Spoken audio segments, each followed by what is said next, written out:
alegria ter você aqui com a gente. Júlia foi, hoje é preceptora da UVIT na Fundação, na Fundação, não, no Hospital de Olhos Hilton Rocha, né? Eu ainda tenho o vice antigo. Foi cria da casa, Júlia fez residência com a gente, foi uma aluna brilhante, viu, Júlia, por sinal. Saiu para fazer fellow no São Geraldo e fez fellow de retina e de UVIT e agora retorna como preceptora. Muito boa preceptora, por sinal. É um prazer ter você aí com a gente, tanto na preceptoria, Júlia, como aqui para a nossa aula, para a gente começar. Tá bom? Eu que fico muito grata, tanto de estar de volta, que era uma coisa que eu já queria há um tempo, quanto pelo convite, porque pessoas tão ilustres dando esse curso, né? É uma honra enorme para mim estar aqui com vocês. Mais uma ilustre, Júlia. Tem que comer muito feijão com arroz na vida. Mas um dia a gente chega, quem sabe, né? Tá certo. Mas então, hoje nós vamos falar de um tema um pouquinho árido, que é a classificação das UVEITs, e eu costumo falar que tudo que é noção introdutória, os assuntos introdutórios, normalmente são um pouquinho enjoadinhos, mas que soa um pouco como uma certa decoreba, sabe? Mas é porque eu costumo falar que ninguém aprende a ler sem decorar as letras. Então, é assim que a gente constrói conhecimento, né? Então, assim, eu vou tentar fazer de uma maneira um pouco mais leve e espero que vocês gostem. Vamos lá, então, peraí. Vamos.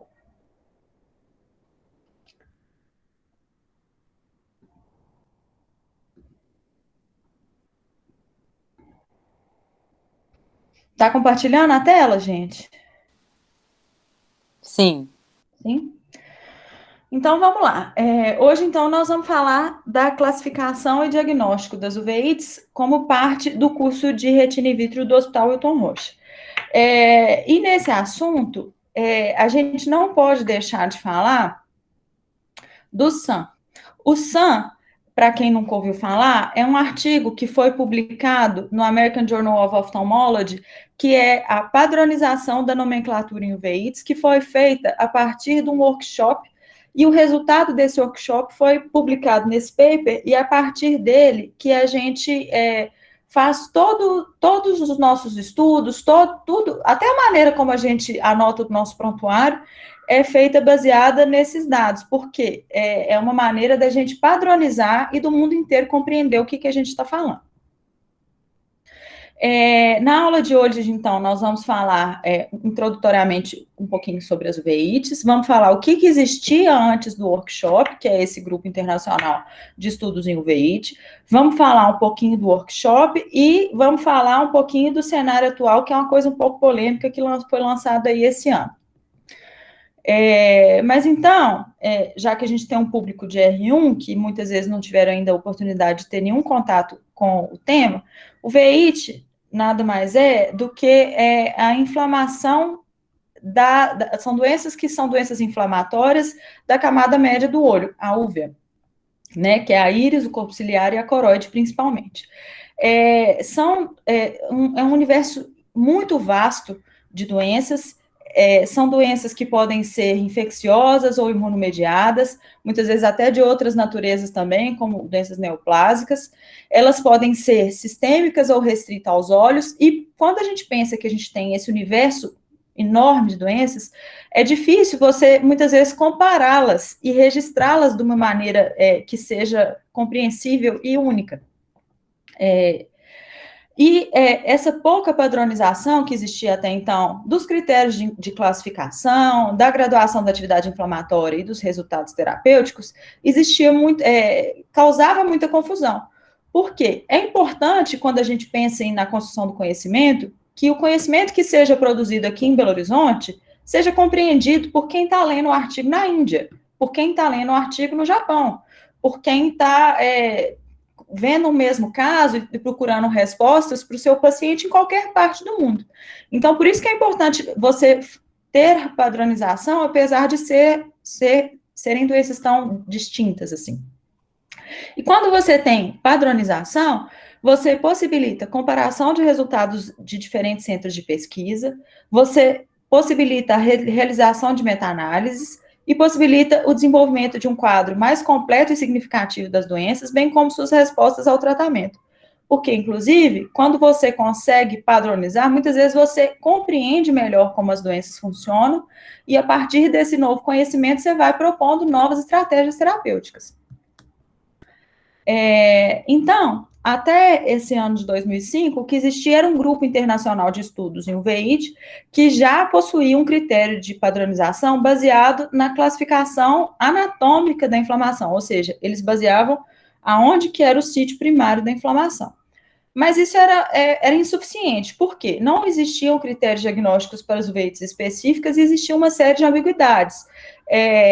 Cada serviço classificava as graduações de atividade inflamatória de uma maneira, alguns classificavam em muito ou pouco, ou leve, moderado e grave. Scores diferentes, não havia uma padronização universalmente aceita, e principalmente os resultados, cada um publicava de uma maneira. Alguns publicavam os resultados baseados na acuidade visual, outros baseavam os resultados baseados no campo visual, outros baseavam em melhora ou persistência da atividade inflamatória. Então, não tinha muito como você comparar os resultados do que você estava pesquisando. Então, isso acaba que faz o conhecimento ficar estagnado. Com isso, foi proposto que existisse uma padronização. E foi proposto fazer um workshop, que é esse workshop da padronização da nomenclatura em uveíte, que foi um workshop feito em Baltimore, nos Estados Unidos, em novembro de 2004. Nesse workshop, participaram 45 pesquisadores de 33 centros de pesquisa de 13 países. E lá foi feita uma definição dos critérios de padronização de terminologia das uveites, da graduação de inflamação e documentação de complicações e do registro de resultados. E a partir daí foi publicado esse paper em 2005, o qual a gente baseia para poder fazer a nossa avaliação desde então. Aí, como é que isso foi feito? Inicialmente, foi enviada uma pesquisa para esses centros de pesquisa participantes, para levantar as áreas de consenso e as áreas de divergência.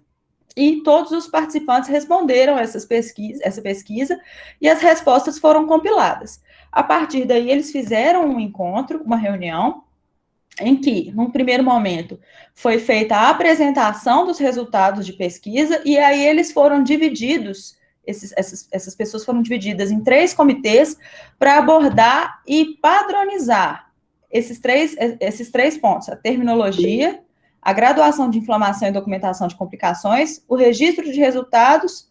A partir daí, eles conseguiram apresentar, no final dessa discussão, o que é que foi consenso e o que é que foi polêmica, e desses resultados apresentados, eles fizeram o artigo que é o mais importante nesse aspecto. Quem não leu e que quiser, depois me pede que eu mando para todo mundo. Então, falando um pouquinho do primeiro comitê, que conversou sobre terminologia. Eles conversaram principalmente sobre a classificação anatômica e a temporalidade das uveites. A classificação anatômica foi mantida a mesma aquela que o Grupo Internacional dos Estudos de Uveíte já usava, que era a classificação anatômica, em que você avalia e classifica a uveíte em anterior, intermediária, posterior com a uveíte, de acordo com o sítio primário de inflamação. Isso é uma dúvida para muita gente. Então, você tem um uveíte anterior quando o sítio primário de inflamação está localizado na câmara anterior, sendo que pode ser irite, iridociclite ou ciclite anterior.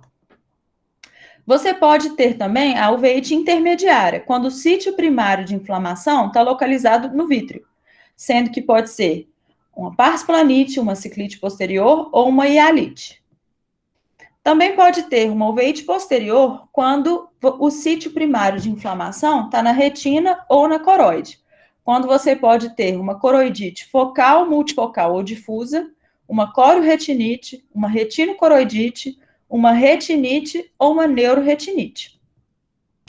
E, finalmente, pode ter uma panuveíte, quando não há uma predominância de um sítio mais inflamado, mas você observa inflamação na câmara anterior, e no vítreo, e na retina ou na coroide. Em relação a isso, tem algumas ambiguidades que precisam ficar claras. Por exemplo, eles usam a classificação pela localização anatômica da inflamação, sendo que as complicações não modificam a classificação. Por exemplo, quando você tem uma uveíte intermediária, é quando você tem o vítreo como principal sítio de acometimento, sendo que a presença de um edema macular, que está posterior, não altera essa classificação, continua sendo uma uveíte intermediária.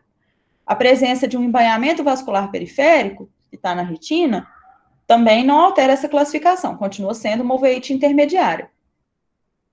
Em relação a uma outra ambiguidade importante, é a questão da pars planite. A pars planite é um termo que a gente usa quando a gente tem uma uveíte intermediária idiopática, ou seja, sem uma causa infecciosa ou doença sistêmica associada.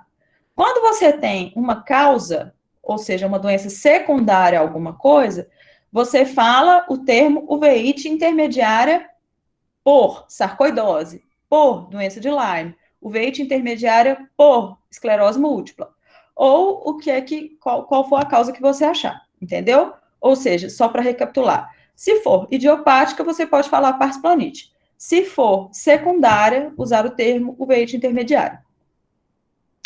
Em relação à pan-uveíte, isso é uma dúvida para muita gente, é quando você não tem um sítio predominante de inflamação, mas você observa inflamação na câmara anterior, no vítreo e na retina ou na coroide. Por que eu estou falando isso? Por exemplo, a toxoplasmose é uma retinocoroidite. Por quê? Apesar de muitas vezes você ter PK e ter inflamação ter reação na câmara anterior, o sítio predominante de inflamação é na retina e na coroide. Então, não é uma pan-uveíte, é uma retinocoroidite. E lembrar que não vale considerar como localização anatômica alterações estruturais como edema macular ou neovascularização. Uma outra ambiguidade que eles discutiram nesse workshop foi em relação às vasculites. Foi consenso que a vasculite é um termo descritivo que evidencia que existe uma inflamação com alteração vascular, mas eles não conseguiram descrever qual era a padronização para caracterizar que aquilo era uma inflamação. Ou seja, diferenciar mesmo a vasculite retiniana verdadeira de outros fenômenos, como embainhamento vascular, fenômenos oclusivos ou líquido por outros motivos, entendeu? Então, não houve consenso de uma maneira como padronizar esse achado. Uma outra ambiguidade foi em relação aos precipitados ceráticos. Por quê? Não houve um ponto de corte para poder padronizar a descrição do uso ou não uso da palavra granulomatoso. Por quê? Quando você vê a foto da esquerda, fica muito claro que aqueles PKs que estão demonstrados na fotografia são PKs finos, não granulomatosos. E fica muito claro que os PKs da foto da direita são PKs grosseiros, aqueles PKs matanfete que podem ser classificados como granulomatosos. O que pega é o meio do caminho. Por quê? Esses PKs intermediários, para alguns observadores, são classificados como granulomatosos, para outros são classificados como PKs finos. Então, eles não conseguiram achar um ponto de corte para poder fazer essa padronização da descrição para o uso ou não da palavra granulomatoso. Então, quando você está... não houve esse consenso para poder fazer essa definição muito bem feita. Ainda em relação à terminologia, um outro tema que eles abordaram foi o da temporalidade. E com isso, eles abordaram em relação ao início da uveíte, da duração de uma crise e do curso da uveíte. O início da uveíte pode ser classificado como súbito ou insidioso. Em relação à duração, a uveíte pode ser classificada como limitada, se ela tem 3 meses ou menos de duração, ou persistente, quando ela tem 3 meses ou mais de duração. Em relação ao curso, ela pode ser classificada como aguda, recorrente ou crônica. Os casos agudos são aqueles em que há um episódio caracterizado por um início súbito e uma duração limitada. São os conceitos que a gente falou anteriormente. Os casos que são recorrentes são aqueles em que a gente tem episódios repetidos, separados por períodos de inatividade sem tratamento, com 3 ou mais meses de duração. Por exemplo, toxoplasmose. Você tratou a toxoplasmose hoje. Às vezes o paciente fica anos sem ter nenhuma outra crise. Mas às vezes ela volta, depois de 3 meses. Então, é uma uveíte recorrente. E crônica, são aquelas uveites que são uveites persistentes que recidivam com menos de 3 meses depois de descontinuar o tratamento. Por exemplo, as uveites autoimunes. Isso tem na verdade, eu esqueci de falar, tem não, é isso mesmo, desculpa, foi sem querer. E aí, em relação ao segundo comitê, foi o comitê que eles conversaram e discutiram a padronização da graduação de inflamação e a documentação das complicações das uveites. Em relação à graduação da inflamação, primeiramente, eles discutiram a padronização do registro da celularidade da câmara anterior, que foi padronizado o registro de 0 a 4 cruzes. Esse registro deve ser feito com aquela técnica de iluminação que chama pincel de luz, que é a técnica em que a gente usa 1 por 1 milímetro na lâmpada de fenda, e aí você conta as células. Claro que você não vai contar, mas você observa mais ou menos aquele aspecto. Se não tem células, são 0 cruzes. Se tem de 1 a 5 células, meia cruz. 6 a 15 células, 1 cruz.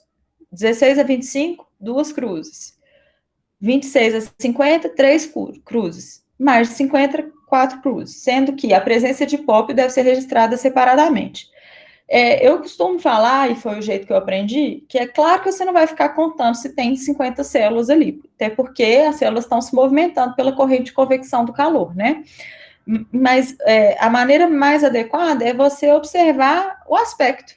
E tem fotografias que mostram bem isso para a gente. Na projeção não fica lá muito legal, mas, por exemplo, isso aí é um exemplo de 4 células. Claramente tem mais de 50 células ali. 4 cruzes, desculpem.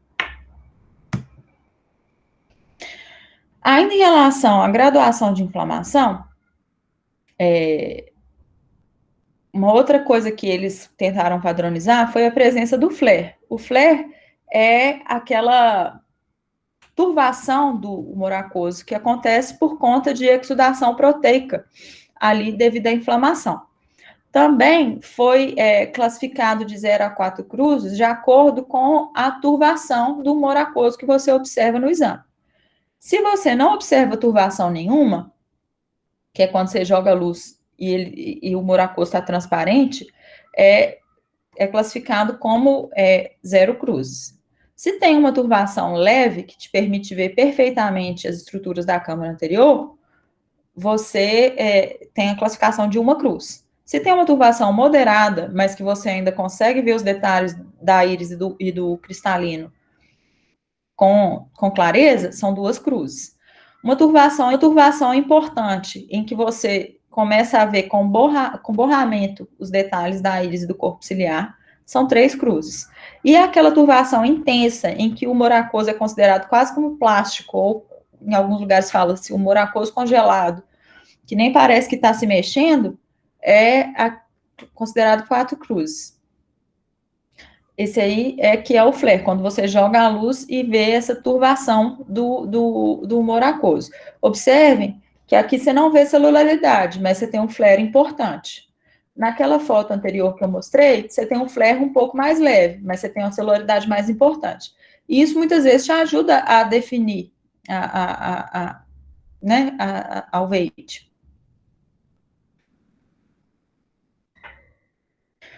Em relação ainda à graduação da inflamação, eles conversaram sobre o conceito da celularidade vítrea no vítreo anterior, mas não houve consenso em relação à classificação. Em todos os lugares que eu trabalho, o que normalmente se usa é fazer uma classificação semelhante em relação ao que se usa da câmara anterior, para a celularidade do vítreo anterior. Essa foto, para os R1s que muitas vezes, às vezes nunca viram, tem um hipópiozinho na parte inferior da câmara anterior.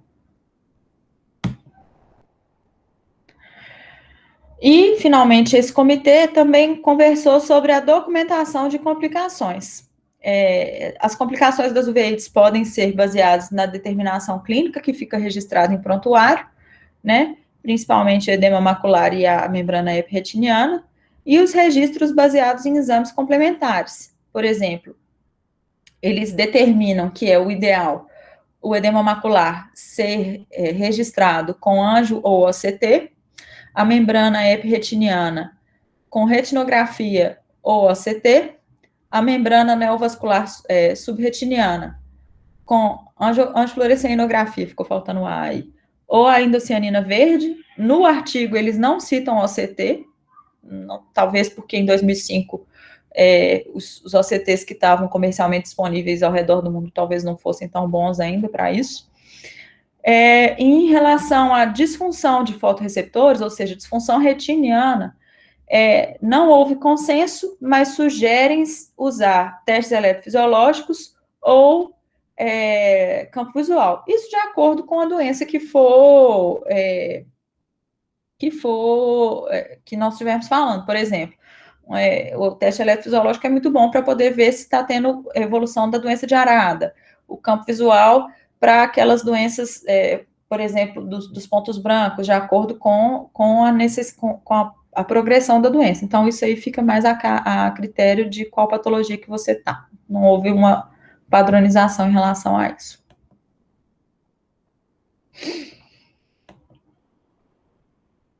Ainda em relação ao glaucoma, eles orientam que o termo glaucoma não deve ser usado como sinônimo de hipertensão ocular nos pacientes com uveíte.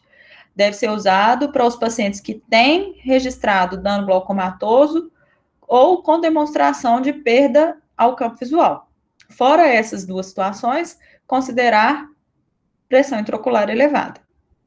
E também, em relação a isso, não houve um limite que eles conseguiram padronizar para considerar um aumento significativo da pressão. Sugere-se 10 milímetros de mercúrio, e também não houve um consenso para poder estabelecer qual o valor limite para considerar a PIO elevada e para começar a entrar com um hipotensor ocular. Ficou também uma questão sem padronização nesse aspecto. E, finalmente, em relação a isso, o terceiro grupo, o terceiro comitê desse workshop ficou responsável por avaliar o registro de resultados. O que é importante falar em relação ao registro de resultados? Algumas pessoas têm uma celularidadezinha de câmara anterior que é própria delas, que muitas vezes não necessariamente quer dizer atividade inflamatória. E, muitas vezes, quando você tem uma turbação vítrea, aquelas células ficam durante algum tempo até que a inflamação seja absorvida. Então, isso é uma coisa um pouco polêmica. Mas considera-se que está inativo quando você não tem células na câmara anterior, que é uma coisa que eu acho, pessoalmente, um pouco polêmica. Eles também consideram que houve melhora ou piora da atividade quando você tem uma alteração de 2 níveis de inflamação. Ou seja, por exemplo, você tinha uma celularidade de 3 cruzes. Eles consideram melhor quando vai para pelo menos 1, ou seja, diminuiu 2 níveis. Ou então quando vai para o 4, porque não existe 5 cruzes. Deu para entender? E o contrário, e em relação a piora, a mesma coisa. Quando tem essa alteração de 2 níveis em relação ao grau de inflamação que você estava vendo antes. E uma outra coisa polêmica em relação ao registro de resultados é que eles consideram que a doença está em remissão quando ela está inativa por 3 ou mais meses com a descontinuação do tratamento. Por que isso é uma coisa polêmica? Porque muitas vezes você está tratando com doenças sistêmicas. Por exemplo, quando o paciente tem uma doença reumatológica, não é assim que eles usam esse critério. Eles consideram que a doença está em remissão quando ela está inativa por pelo menos 3 meses, a despeito de todo o tratamento. Então, muitas vezes o paciente está com imunobiológico, com 2, 3 classes de imunossupressor, mas a doença está inativa por pelo menos 3 meses, eles consideram em remissão. Nesse consenso, eles consideram remissão a doença inativa sem tratamento, que é uma coisa que, apesar desse consenso ser assim, não é muito o que os outros serviços que eu trabalho seguem, não. Foi considerada medicação poupadora de corticosteroide aquelas que mantêm a doença inativa ou com prednisona com uma dose de 10 miligramas por dia ou menos em adultos. E em relação ao registro de resultados, também é importante falar o resultado final é medido em perda ou ganho de visão, e não em visão final. Por quê? Se você tem uma doença que baixa muito a visão inicialmente, se ele ganha muita visão com o tratamento, é um tratamento efetivo. Ao passo que, às vezes, você tem doenças que muitas vezes não baixam tanta visão, e aí você colocar a acuidade visual final como resultado, evita um viés.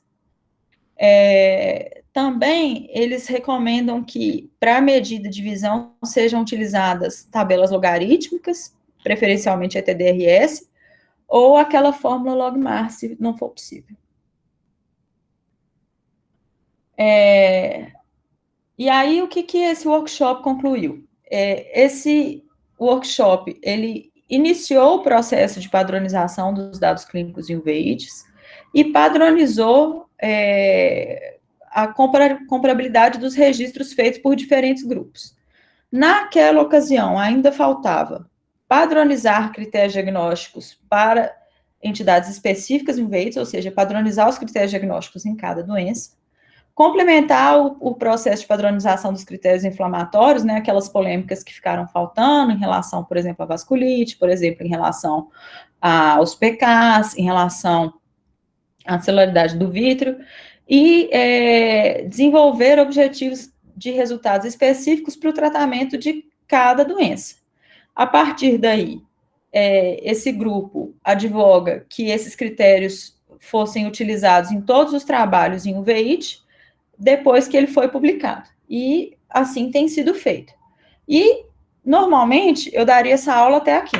Mas aí, em abril, foi publicado pelo American Journal of Ophthalmology, abril agora desse ano, 26 artigos com critérios de classificação das diferentes doenças, de várias doenças, de 26 doenças. Eu confesso que eu não li todos ainda, mas isso é uma coisa que tem mexido com o mundo das uveites, tem um pessoal meio bravo com isso, pela maneira como essa questão foi conduzida. Por quê? O SAM, que foi o artigo original, foi publicado em 2005. Além desses 26 artigos, gente, também foi publicado um artigo original agora também em abril, explicando como é que foi o desenvolvimento desses critérios de classificação das uveites, e um editorial com um nomezinho engraçado, fazendo uma menção à música dos Beatles, né, Here Comes the Sun, parte 2, comentando como é que foi feito esse processo da criação dos novos critérios de classificação dessas doenças. Isso foi um negócio meio polêmico, tem um povo meio bravo com isso. O que aconteceu foi o seguinte, o SAM é um grupo que é liderado por esse uveólogo que chama Douglas Jebs, e a partir de 2009, eles se propuseram a formular critérios diagnósticos para as diferentes uveites, e eles se propuseram para 26 entidades. E isso é muito louvável, porque o que acontece? você não confunde doenças que são muito diferentes. Por exemplo, você não vai confundir uma ciclite heterocrômica de Fuchs com uma doença de Arada. Mas as doenças dos pontos brancos são muito parecidas entre si. Muitas vezes você fazer confusão diagnóstica com elas não é difícil, né, de acontecer a confusão diagnóstica. Então, é um projeto muito louvável.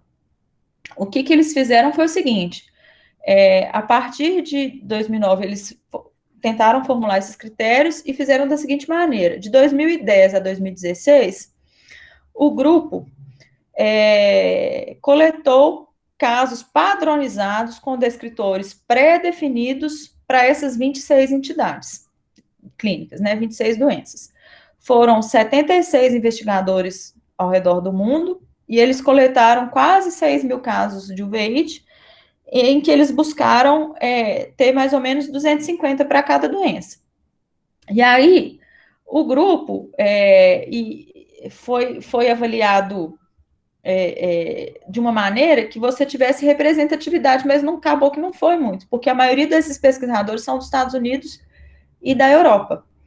E é diferente, muitas vezes, da uveíte que a gente tem aqui, da uveíte que tem na Índia, da uveíte que tem no Japão, da uveíte que tem na Europa, nos Estados Unidos. Então, isso deu um probleminha. E o que eles fizeram foi um processo baseado em machine learning, que foi assim. Eles pegaram de cada um daqueles quase 6 mil casos e avaliaram os dados clínicos, os exames laboratoriais e os exames de imagem, e eles passavam por um julgamento em que, se o comitê, 75% do comitê achava que aquele caso, com toda a sua história, fosse um caso representativo daquela doença, ele era incluído para o banco de dados. Se 75% das pessoas do comitê achassem que ele não era representativo daquela doença, ele era rejeitado. Se ficasse no meio termo, fazia uma nova avaliação. Se chegasse nos 75% que achava que ele era representativo, era incluído. Se não chegasse nesse tanto, ia finalmente, então, para os rejeitados. A partir desses casos que foram selecionados em 2016 e 2017, esses dados foram para um mecanismo de machine learning, que é um negócio complexo pra caramba, em que eles tentaram quebrar a maneira da padronização em todos os critérios em presente ou ausente, ou sim ou não, entendeu? De uma maneira binária, para que você, por inteligência artificial, conseguisse separar o que é importante para ter em cada doença. A partir daí, eles fizeram um algoritmo que fazia um treinamento e que o mesmo algoritmo fazia a validação para saber se aquilo era representativo daquela doença. E, a partir de então, eles fizeram os 26 artigos diagnósticos das 26 doenças, mais os 2 papers, né, o artigo descrevendo e o editorial. E isso foi um negócio muito complicado, tem gente muito brava por conta disso, porque é cheio de limitação. Por quê? Em populações distintas, a gente tem manifestações distintas. Por exemplo, a uveíte por tuberculose que a gente tem aqui, tem algumas particularidades e a gente trata por um tempo. A uveíte por tuberculose que eles têm na Índia, são cepas diferentes de tuberculose, as manifestações são muito mais agressivas e eles tratam por muito mais tempo. Além disso, só foram aceitos no banco de dados casos amplamente aceitos pelo comitê, ou seja, casos que eram típicos de cada doença. E casos típicos, muitas vezes, eles não são tão difíceis assim de fazer o diagnóstico. Justamente a dúvida que a gente tem são aqueles casos que não são típicos, são aqueles casos que ficam em cima do muro, que você tem dificuldade de classificar numa doença parecida com outra. Além disso, um outro problema que aconteceu foi que os critérios que eles colocaram para poder caber no algoritmo eram critérios muito rígidos. Por exemplo, No algoritmo, para poder fazer a seleção dos casos de sarcoidose, não entravam pacientes com PPD positivo. E aí você tem, por exemplo, no Brasil, 1/3 da população é PPD positivo, reator, por conta da nossa prevalência de tuberculose e por conta da nossa vacinação com a BCG. Então, assim, não existe pessoa com sarcoidose que tem um PPD reator. Então, assim, esses critérios muito rígidos acabam que excluem muitas pessoas que podem ter aquele diagnóstico. E uma crítica importante que foi feita também é que houve um problema de viés com esse machine learning, que o mesmo algoritmo que fez o treinamento, que aprendeu os dados, foi o que fez a validação. E aí, o que acontece? Ele sabe, o algoritmo sabe já como é que funciona, ele vai validar. Teoricamente o correto, isso não é um assunto que eu domino, gente, é um negócio que eu tentei muito entender, mas o que eu entendi é o seguinte: quando a inteligência artificial lá aprende, ela tem um caminho, e aí ela já sabe aquele caminho, que o ideal para você fazer essa validação seria usar um algoritmo diferente, com um treinamento e uma base para poder avaliar nessa mesma base de dados se aquilo é válido ou não. Espero que tenha dado para entender, porque para mim isso é um assunto muito difícil. Mas os artigos, de uma maneira geral, eles têm uma certa autocrítica, que eles falam que, assim, apesar de serem intitulados critérios de classificação, ele não sugere que esses critérios sejam amplamente usados no dia a dia da prática clínica, mas que sejam utilizados mais para alcançar grupos mais homogêneos para o desenvolvimento de pesquisa e clinical trials. Mas, assim, é uma autocrítica que eu acho um pouco também esquisita, porque se você faz um grupo homogêneo para poder fazer o desenvolvimento da pesquisa clínica e do clinical trial, será que isso não é um viés de seleção né, das pessoas? Então, assim, é um negócio que é meio cheio de problema. Qual que é a minha opinião pessoal disso? Assim, a minha humilde opinião pessoal de pessoa que ainda está engatinhando aí no meio. Eu acho que é muito louvável uma tentativa de você criar critérios de classificação e uma padronização que funcione para todas as doenças. E é claro que a primeira tentativa não fica perfeita, mas alguém tem que partir de algum lugar, né? E as pessoas vão começando, a partir daí isso vai evoluindo, e é assim que se constrói o conhecimento. Não é isso? Mas então é isso. Muito obrigada pela aula de hoje. Espero que vocês tenham gostado e entendido e que tenha ficado razoavelmente claro o assunto para todos. Super claro, Júlia. Obrigada demais. Excelente, viu? Parabéns novamente pela aula. E vamos abrir para as perguntas, se alguém tem alguma pergunta a fazer. Jacques, quer falar alguma coisa? Posso parar aqui, né, de compartilhar? Ô, Brina, boa noite. Jacques. Tudo bom, pessoal? Eu tô com um probleminha aqui no meu telefone que eu não consigo ouvir tão bem o áudio. Algo aconteceu, caí 3 vezes agora. Mas, ô, Brina, você chegou a fazer alguma pergunta agora para mim? Eu não consegui te ouvir. Não fiz nenhuma pergunta. Abri para quem quisesse fazer pergunta. Ah, tá. Então eu tô aproveitando que eu tô falando aqui, tá bem baixinho, não sei o que aconteceu com o telefone. Eu queria parabenizar aí a Júlia pela...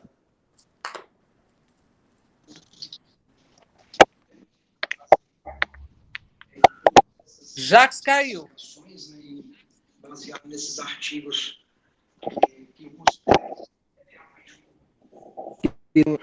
há um consenso que, na verdade, em algumas coisas não existe consenso em outras, né? Como acho que várias patologias e várias doenças retinianas e na oftalmologia.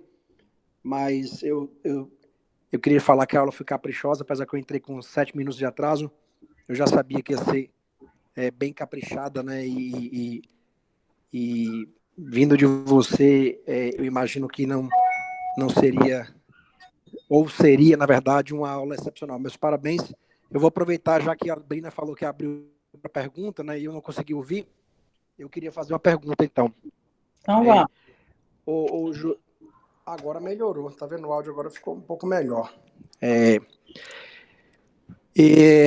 Se a gente tivesse um paciente com brolucizumab, né, e desenvolvesse, por exemplo, uma vasculite retiniana com celularidade vítrea, como é que a gente poderia fazer essa classificação, sabe? Era essa a minha dúvida. Com celularidade vítrea? Calma aí, não entendi. Isso, por exemplo, um paciente que a gente está vendo que o brolucizumab está causando alguns problemas como vasculite retiniana, né? E há um acometimento da vasculatura junto com uma inflamação que pode dar celularidade vítrea na câmara anterior. Então tem se falado sobre isso, apesar que tudo fora do Brasil, né? Agora o brolucizumab vai começar, já está sendo vendido aqui, inclusive em Belo Horizonte. Como é que a gente poderia classificar, no caso, assim, se a gente fosse colocar no prontuário a hipótese diagnóstica de como é que eu falaria em relação à classificação, né, do que você apresentou? Não sei, Jacques, eu acho que eu colocaria como vasculite retiniana secundária ao brolucizumab. Porque são coisas que estão surgindo e aquela história, a ciência está sempre atrás do problema, ela muitas vezes não prevê o problema. Eu, a princípio, colocaria como vasculite retiniana secundária ao brolucizumab. Mas, muitas vezes, se você tem celularidade vítrea, pode ser uma uveíte intermediária. Mas é difícil falar, porque eu nunca vi. Não, tranquilo, Júlia, obrigado. Eu perguntei isso exatamente porque eu acho que bate um pouquinho com a sua aula, né, em relação... Eu acho que não é fácil, né, por exemplo, flare, reação de câmara, que os meninos têm uma grande dificuldade de ver, né, um vê, o outro vê menos, o outro não vê. É difícil. O outro vê demais, eu acho... e a corrente de convecção do humor aquoso ali também andando para cima e para baixo. Mas era isso, eu queria saber se tinha alguma coisa topográfica em relação a um acometimento de uma injeção intravítrea, né? Que desse, por exemplo, uma reação na câmara vítrea, com celularidade, com vasculite, como é que poderia colocar em relação à classificação anatômica, né? Eu colocaria como vasculite retiniana a princípio, mas assim, tem que ver por quê. Exatamente qual que. Porque eu pessoalmente nunca vi. Mas nesses casos, é importante ver assim, se existe. É que nem eu falei, a vasculite continua sem uma definição muito importante. Eles definem essa vasculite como vasculite mesmo, é um fenômeno que acontece o quê? Ele é tromboembólico, existe um líquido, o que acontece? E desse líquido, ele é o responsável por essa celularidade vítrea, porque muitas vezes, até da própria injeção, você tem uma célulazinha no vítreo anterior ali, uma ou outra, que às vezes não tem uma grande repercussão, mas... Então, assim, de fato, eu vou procurar saber e te conto semana que vem.